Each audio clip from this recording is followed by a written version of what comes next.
Coronavirus à Bruxelles, on respire mieux grâce au confinement. L'amélioration de la qualité de l'air bruxellois au terme d'un mois et demi de confinement se traduit par une baisse des concentrations de monoxyde d'azote allant jusqu'à 75% dans les sites habituellement fortement exposés aux émissions du trafic automobile, selon des rapports de Bruxelles Environnement présentés vendredi par le cabinet du ministre régional Alain Marron. Les concentrations de polluants relevées dans différentes stations de mesure caractéristiques d'un certain trafic, comme la station Arlois ou la station Uccle, du 19 mars au 19 avril, puis sur une période étendue au 3 mai dans un second rapport, ont été comparées aux données de 2010 à 2019. Les conditions météorologiques, qui influent sur la dispersion des polluants, ont été considérées comme similaires, voire légèrement meilleures, à celles d'un mois de mars ou d'avril normal. Degrés à lire aussi, meurtres, accidents de la route, pollution, en Asie, le confinement a sauvé des vies dans les stations fortement exposées au trafic, le monoxyde d'azote, NO, qui reste localisé près de ses sources d'émissions, a diminué de 75% et le dioxyde de carbone, NO2, de 50%. Ce dernier a des effets nocifs sur les voies respiratoires et l'environnement. Sa concentration diminue au fil des années, mais dépasse encore habituellement la limite européenne de 40 microgrammes/M3 dans des stations de mesure au trafic élevé à Bruxelles. Dans les stations peu exposées, la concentration de NO a baissé de 30% et celle de NO2 de 40%.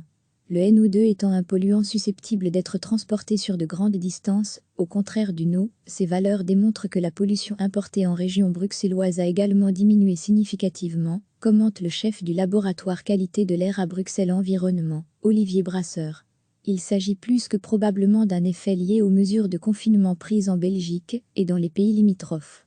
Degrés à lire aussi, confinement à Paris, la qualité de l'air s'est bien améliorée pendant le confinement. Le black carbon, un composé particulaire inférieur à 0,5 micro-m, qui est avant tout lié au trafic routier, a chuté avec lui pendant le confinement. En comparant les dimanches et les jours ouvrés, il est admis que les voitures pourraient expliquer 15 à 25% des concentrations de PM10, moins de 10 micro-m, et 5% des concentrations de PM2.5, inférieures à 2,5 micro-m, plus dangereuses pour la santé. En adoptant un raisonnement simplifié, l'impact des mesures Covid-19 serait de l'ordre de 10% pour les PM10 et 2% pour les PM2.5. Cependant, les concentrations en particules fines pendant le confinement étaient globalement équivalentes, voire supérieures, aux valeurs normales. L'étude avance que le peu de jours de pluie a contribué à la remise en suspension des particules, que le vent venant du nord-est a pu transporter des particules fines sur de longues distances et que l'épandage qui a cours en mars-avril a pu avoir des conséquences, mais les gens étant restés chez eux, avec le confinement alors qu'il y a eu des jours de froid, l'impact du chauffage pourrait aussi être intéressant à évaluer. L'amélioration de la qualité de l'air bruxellois au terme d'un mois et demi de confinement se traduit par une baisse des concentrations de monoxyde d'azote allant jusqu'à 75% dans les sites habituellement fortement exposés aux émissions du trafic automobile, selon des rapports de Bruxelles Environnement présentés vendredi par le cabinet du ministre régional Alain Marron. Les concentrations de polluants relevées dans différentes stations de mesure caractéristiques d'un certain trafic, comme la station Arlois ou la station Uccle, du 19 mars au 19 avril, puis sur une période étendue au 3 mai dans un second rapport, ont été comparées aux données de 2010 à 2019. Les conditions météorologiques, qui influent sur la dispersion des polluants, ont été considérées comme similaires, voire légèrement meilleures, à celles d'un mois de mars ou d'avril normal. Degrés à lire aussi, meurtres, accidents de la route, pollution, en Asie, le confinement a sauvé des vies dans les stations fortement exposées au trafic, le monoxyde d'azote, NO, qui reste localisé près de ses sources d'émissions, a diminué de 75% et le dioxyde de carbone, NO2, de 50%. Ce dernier a des effets nocifs sur les voies respiratoires et l'environnement.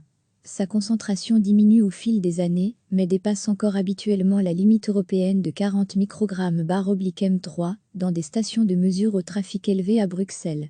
Dans les stations peu exposées, la concentration de NO a baissé de 30% et celle de NO2 de 40%.